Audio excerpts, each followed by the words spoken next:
ലോകമേ യാത്ര. ഒരിക്കലീ ജഗത്തെയും ജഡത്തെയും പിരിഞ്ഞു നാം തിരിക്കണം. വിസമ്മതങ്ങളൊന്നുമേ ഫലപ്പെടാ. തിരിച്ചു പിന്നെ വന്നിടാത്ത യാത്രയാണതാകയാൽ കരത്തിലുള്ളതൊക്കെ നാം അതിർത്തിയിൽ ത്യജിക്കണം. ഇഹത്തിലെ ധനം സുഖം യശസ്സുമാഭിജാത്യവും വഹിച്ചുകൊണ്ടു പോകയില്ല മർത്യനന്ത്യയാത്രയിൽ. അഹന്ത കൊണ്ടഴുക്കുപെട്ടിടാത്ത പുണ്യമൊന്നു താൻ മഹത്തരം പ്രയോജനം പരത്തിലും വരുത്തിടും. Sister Mary ബനീജ.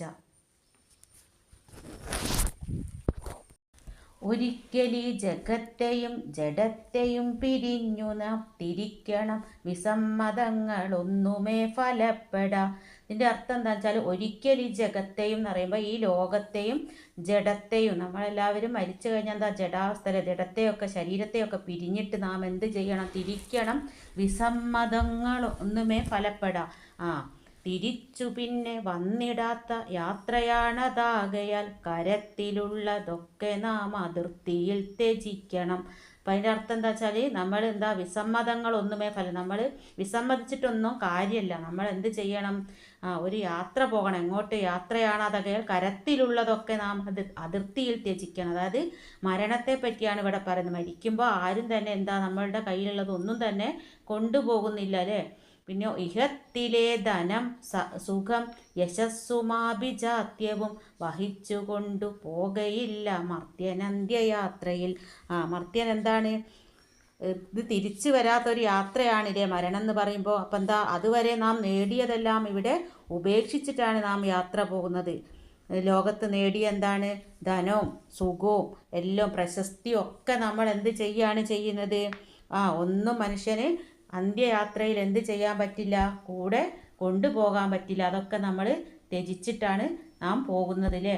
ഇഹത്തിലെ ധനം സുഖം യശസ്സുമാഭിജാത്യവും വഹിച്ചുകൊണ്ടു പോകയില്ല മർത്യനന്ത്യയാത്രയിൽ. അപ്പം പറഞ്ഞല്ലോ അല്ലേ, ധനം സുഖമൊന്നും ആരും മർത്യൻ മനുഷ്യന് എന്താ അന്ത്യയാത്രയിൽ കൊണ്ടുപോകുന്നില്ല. അഹന്ത കൊണ്ടഴുക്കുപെട്ടിടാത്ത പുണ്യമൊന്നു താൻ മഹത്തരം പ്രയോജനം പരത്തിലും വരുത്തിടും. അപ്പം എന്താണ്? നാം നേടിയ പുണ്യം ഒന്ന് മാത്രമാണ് എന്ത് കൂടെ കൊണ്ടുപോകാൻ വേണ്ടി സാധിക്കുക അല്ലേ.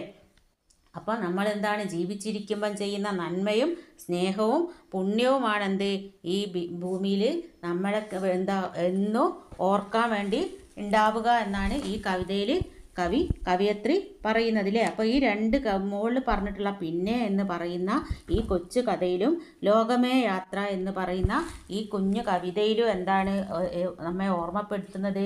മനുഷ്യ ജീവിതം എന്ന് പറയുന്നത് ക്ഷണികമാണ് അല്ലേ. ജീവിച്ചിരിക്കുമ്പോൾ നന്മകൾ മാത്രം ചെയ്താൽ മാത്രമേ എന്തുണ്ടാവുള്ളൂ?